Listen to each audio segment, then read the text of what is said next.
I'm John Serruto, and welcome to this hometown special. Chris Roof has been the head baseball coach at the Governor Livingston High School for 16 years. He's turned out many championship teams, he's put many players on the college level, and has done some amazing things in his career. Let's meet Chris Roof. Chris, pleasure to have you. It's a pleasure to be here. Thank you. Hey, listen, you got a heck of a resume, which we're going to get into later on.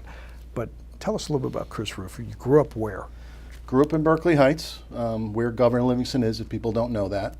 And played 4 years of varsity baseball and basketball for both Bill Howard baseball and Jerry Britt for basketball, and just had a wonderful time there. Now, from Governor Livingston, you went on to Montclair State? Yeah, went on to Montclair State. 1993, I was a freshman. We won the national championship, which was a lot of fun. I was sort of spoiled first year. But my first 2 years, we went to the College World Series. I was able to be Rookie of the Year my freshman year, which I thought was pretty neat. Met a lot of friends, one being my best friend, Ralph Yeza, who's been coaching with me, for I'd say 16 of my 18 years as a head coach. Well, Chris, a lot of people excel athletically, but they don't choose to go into athletics. But you did. You decided to become a teacher and a coach. What impacted you to make that decision? This one man, Bill Howard, huge influence in my life. He was my baseball coach. We had a special bond. When I finished up playing in '96, we got knocked out of the Mid-Atlantic Regional, and GL was still playing, and he said, hey, why don't you come by and help out? And back then, you didn't need to get fingerprinted and stuff like that. So I want to say the last 8 games or so, I started coaching in '96, and I just loved it. And I said to myself, if baseball wasn't going to pan out professionally, this is what I wanted to do. And I wanted to teach also.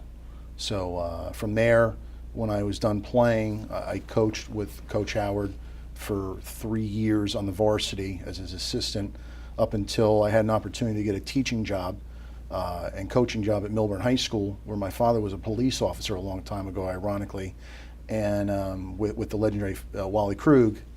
And with that, I was there for a year, met a lot of nice people, one being Frank Dasty, who's also a longtime friend, who was going to be assistant that year also. And we just hit it off, and at year's end, Wally resigned, and the next day I was brought into Dr. Ted DeLessi, who's another big influence in my life, into the office, said, you want the job? And I said, of course.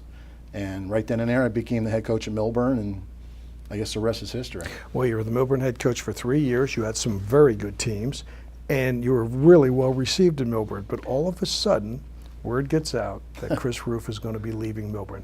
How did that happen, and what was the final impact? What was the major decision on your part to do that? First and foremost, it was one of the hardest decisions I ever had to make. We had 3 really good, successful seasons, but I think what outweighed everything was all the friends that I made in such a short period of time, and how close I was to them, and we were a really successful program, and we were leaving some really talented players, but it all worked out. Like I said, my best friend Ralph Yeza became the head coach eventually, but getting back why I went to jail and how, my mentor Bill Howard became the athletic director at Governor Livingston. And of course, right away, he tried to convince me to come back home. And at first, I didn't want to because I was so happy. And then they kept, trying to get me, and some other people would get involved. And, I thought about it, and I said, you know what, it's home for me. And after all these years, now 15 at GL, I made the right decision. I wouldn't have left Millburn for any other job. I love Millburn. But GL's my home. To me, it's special when I get to coach on the field and wear the same uniform that I did when I played at Governor Livingston. So it means the world to me. All right, so all of a sudden you find yourself at a very young age, you have to build and run a program. What was that like? What types of steps did you take to build this program, which has had a tremendous run of success for a Group 2 school? I think right away, Coach Howard, I think, was a head coach for 21 or 22 years. And every single year they made the state tournament, and they were 500 or better, except for 2 of the last 3 years of his tenure. So, and he said to myself, he said too that, I have to really work hard.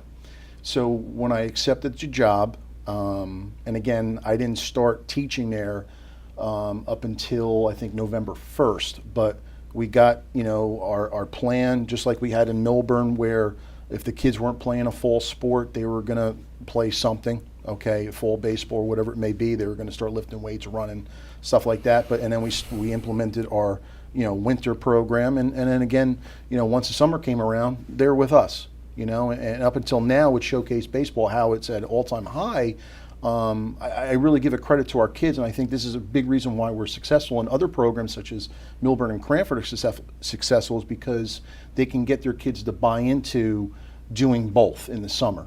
That maybe during the week they're with Cranford, with Governor Livingston, with Millburn, with whoever, and then on the weekends they go and play on their showcase teams.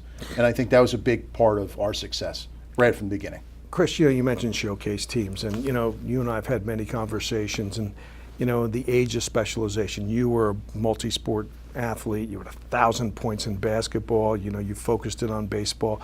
You don't see that as much. How do you feel about that? Listen, I agree. I think that people are telling these kids at a young age that they have to do these things if they want to be successful, and I think that's the complete opposite. I think that they need to play. I think when we grew up, you playing 3 sports, that was a norm. I think you should be at least playing 2 out of 3 seasons. I think it's very important that kids get knocked on their rear end in another sport, and they're using different muscles for the 3-4 months that they're playing. I think it's very important. Well, you referenced before, we were talking about different athletes that have gone through your program, and again, 50-plus kids playing college. What a wonderful number to be placing over a 15-year period, and I think 17 or 18 or 19 of those Division I players, and you had 3 on your team this year. Yeah, 3. Our first 3 hitters were ACC players, which I'll probably never have that again. Yeah. But we had 5 this year. Meaning Atlantic Coast Conference. Yeah, Atlantic Coast Conference. 1 going to North Carolina, who was just in Omaha, the College World Series. 2 that are going to Georgia Tech, and with the legendary coach Danny Hall, and then 2 boys who just played this season that are going to Iona College. Okay, so now, the parochial schools can take whomever. They can take the best out of each town. You're limited. You're working with a fixed number of people who have residences in your jurisdiction, right? How does that happen? I don't know. A lot of hard work. No, and we're really lucky. Both communities, Berkeley Heights and Mountainside, really bought into what we do baseball-wise. They know that I think ultimately the parents and the kids know that if they're not going to put time in this sport, then it's going to be tough for them to probably make the varsity team by the time they're a junior or senior. If they're lucky, maybe a sophomore. But yeah, it's tough. Chris, what is the role today? Again, these programs have gotten bigger. They're more sophisticated than they were years back. What is the role of the head coach? I think the role of the head coach, and again, I learned a lot from my mentor, Bill Howard.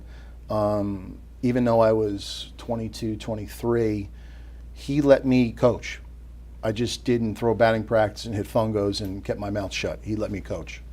And I always said to myself, when I was going to get my program, you have to have your coaches coach, or they're not going to want to be a part of it.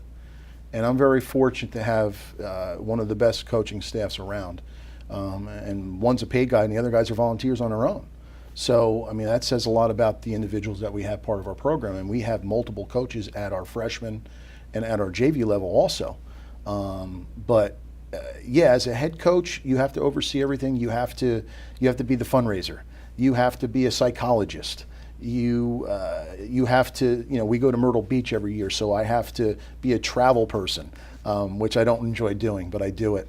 You have to deal with parents. I mean, that, people say, oh, I don't talk to parents. Well, you know what? To run a successful program, you're going to have to be able to talk to parents and know how to talk to them, not just be nasty to them. Do you still have time to instruct, and do you enjoy the instruction? Oh yeah, no doubt. Again, if I have to step in, I'll step in. But I think, one of the guys on my staff, who's our pitching coach, who I really think he's one of the best coaches in New Jersey, Matt Rago. I just let him do what he does. I let him call the game. He tells me who's going to pitch what days. And in the past, I've never really done that before. And then Ralph Yeza, who I've mentioned before, who's been with me 16 of my 18 years, he's one of the best hitting guys around, and outfield coaches. And then Brian Young, who's an educator in Mountainside, just does a great job with our catchers. And they both coach in the summer too, Brian Young and Ralph Yeza. Chris, again, we taking specialization outside of the single sport, but seeing a lot of people having their own personal coaches today, and that's been going on now for a number of years. And as a coach, I think sometimes we're torn about that. Maybe somebody's listening to that coach more than what we want them to do with buying into our team concept. Do you find that as a distraction? Are there certain individuals who are better at that than others? I love that you brought that up. A lot of people at the younger ages, when we do our camps in the winter and the summer, the parents come up to me and say, "Who do you recommend?" And I like that. The people in high school, I'll send them to a pitching coach who I respect. I'll send them to a hitting instructor who's going to teach them the right things, because I think, like anything you do, I think you can go to whoever and they're just going to tell you, even though you're not very good, they're going to tell you how great you are.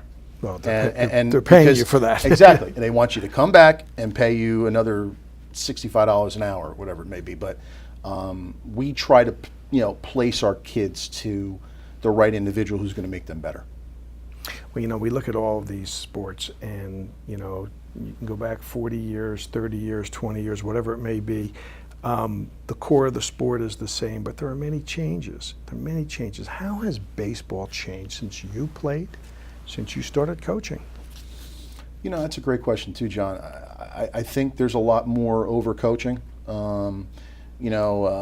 Just like you look in Major League Baseball with analytics, and I think that's great to a certain extent. And it's tough for us to gauge where John Serruto might hit the ball because we only play you twice versus playing you 19 times in the big leagues. But I'll tell you one thing that's changed: kids throw harder now. I remember, high school '92. If a kid threw 81 miles an hour, we're like, whoa, this kid throws pretty fast. And that's almost the high school varsity norm right now. So that's one thing that's totally changed, is that guys throw harder. And if they throw it, kids can hit that because they're using these machines, training and stuff, and they're dialing it up. And it's just, I think the game has changed that way, where when I played, people could blow fastballs by you. Now it's not that easy. People don't know how to pitch. People don't know how to throw a curveball, changeup, spot fastballs. They just try to throw the ball by you because they're thinking that's a showcase mentality, and I want to throw as hard as I can so I can get a scholarship. And that's a problem. All right, now who would call a game? You're now in the state sectional finals, all right? Is that coming from your pitching coach? Are you putting trust in your battery to make those decisions? In the summer we do that because we want to educate our catchers to be able to understand the game and how to call it. I think at our level, and again, I'm friends with Al Leiter, and we always argue about this and disagree, that he thinks the catcher should. And I understand that. But what I try to tell him is that we're talking about a 16, 17, 18-year-old that's making big calls in big games. And I don't think you can do that unless it's a special kid. Our pitching coach, Matt Ragos, does that. And we try to see teams at least 3 to 4 times, especially the big games, the county games, the state tournament games. And if it's a regular season, we'll see them at least twice. But I think we have a better understanding of how to get the kid out than the catcher does. And speaking of, okay, on that, on the high school level, is there one position that you feel is primary to making your team successful? Obviously, we forget about the pitching because we know that pitching is first and foremost. But I mean, is it tougher to fill the shortstop position, the catcher position? I think definitely. If pitcher's out of the equation, catcher. Catcher. Definitely. I mean, yeah, shortstop's very important too. Don't get me wrong, but the catcher, they'll take advantage of you if you have somebody who can't, throw anybody out or can't block a ball or receive the ball. But that's an important position. Chris, what makes a good athlete? What makes a good Governor Livingston baseball player? What qualities do you look for? I always say, I think the biggest compliment I can give a kid is that you're a GL baseball guy. That's a guy who gets what it is to be part of our program. It's a guy who every single day, once he, it's practice or a game, once he steps foot on field, knows it's time to get to work. We all like to have fun, coaches too. But we all know once we cross that white line, it's time to get. It's either during the practice to get better, or during the game to compete, and that's the bottom line. That's what we try to do.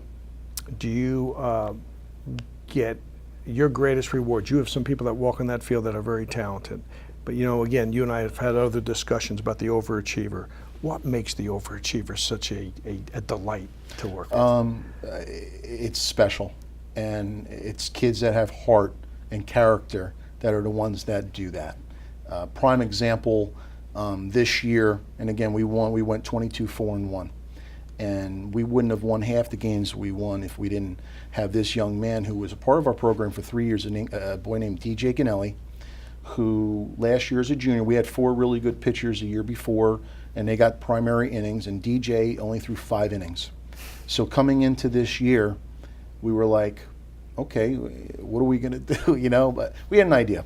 So DJ just was amazing, and he ended up turning into our number 1 pitcher, pitched every big game for us, won a county championship for us, and he was already going to Montclair State to play baseball as a first baseman, and he pitched so well now that Montclair State's bringing him in as a dual player now. But it takes stories like that to have special seasons, and as a coach, it's very rewarding when you see young men who work so hard, just like DJ did, and DJ wasn't the only one, others were too, that step up and have a year that they'll always remember. The parents, family will always remember. I'll always remember it.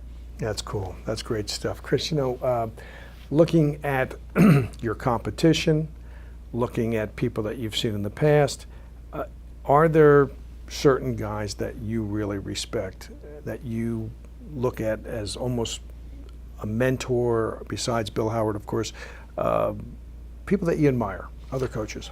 It doesn't have to be in baseball. Yeah.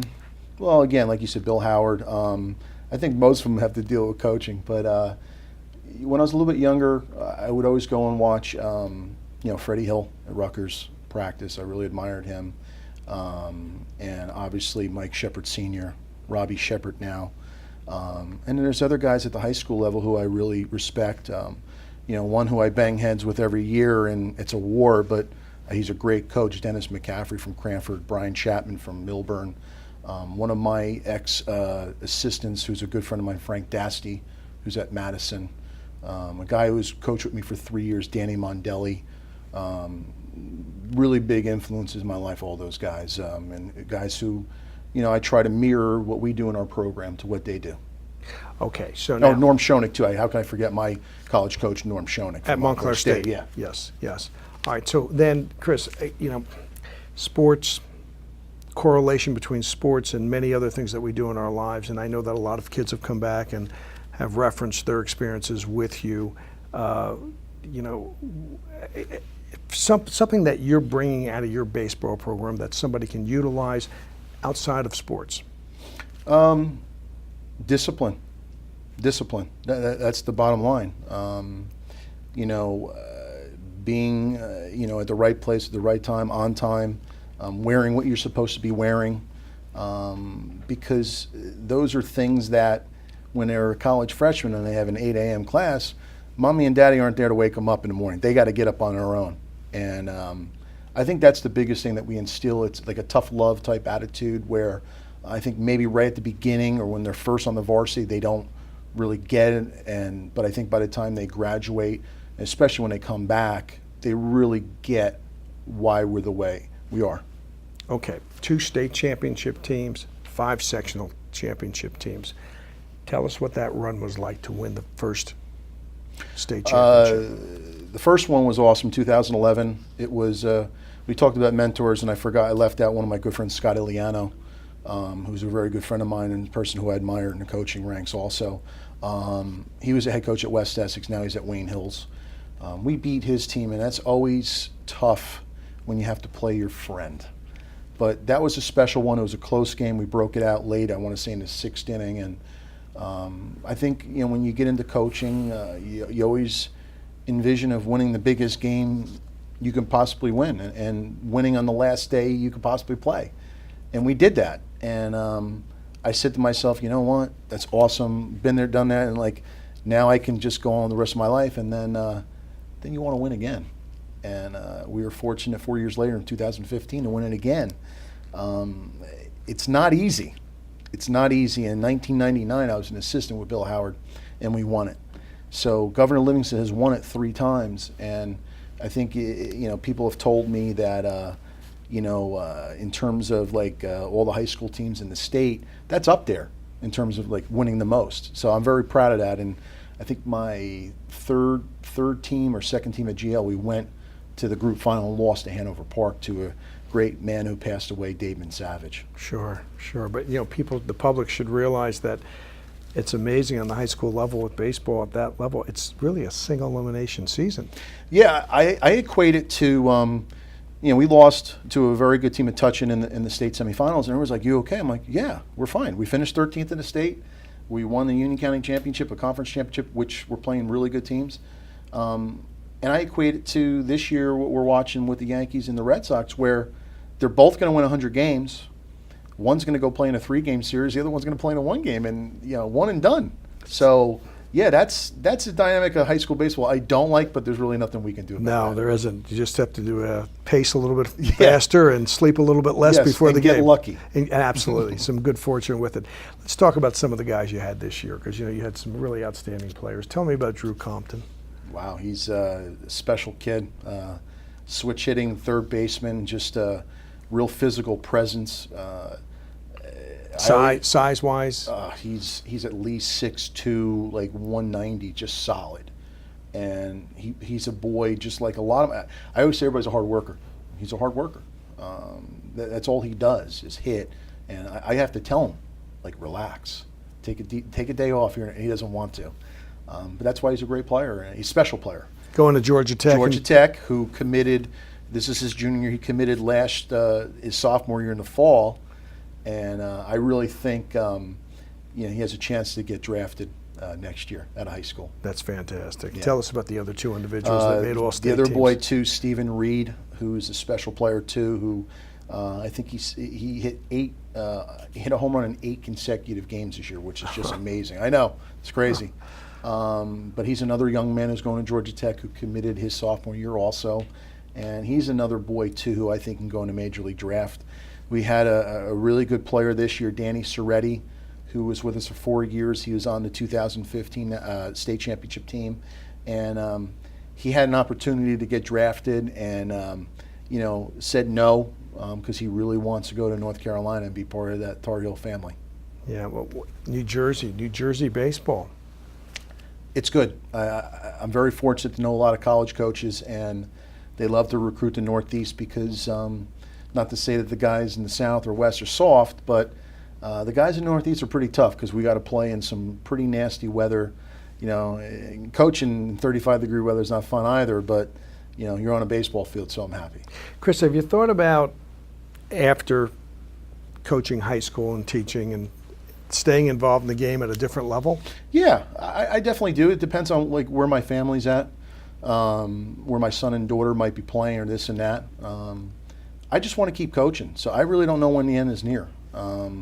But when that day comes, I would love to maybe be an assistant somewhere and just help out and still be a part of the game. And I cannot say like how lucky I am to have the family that I have, and my wife Lori, who's just been with her for a long time, and she really gets what I do. And it's tough because a lot of people in my profession, their wives or girls, they really don't get it, and she gets it, and she lets me coach and do the things that I have to do to have a successful program. Well, I appreciate that. Chris, to your point, I think what gets lost often to the general public is the type of time and hours and what hours they are that you're away from home. Oh, it's crazy, but I think with the kids getting bigger, my daughter's 10, my son's 7, that the more they can come to the field and like my son could be a bat boy or whatever, that we can spend more time as a family. But I know what you're saying. This is the first summer I'm juggling a lot of stuff.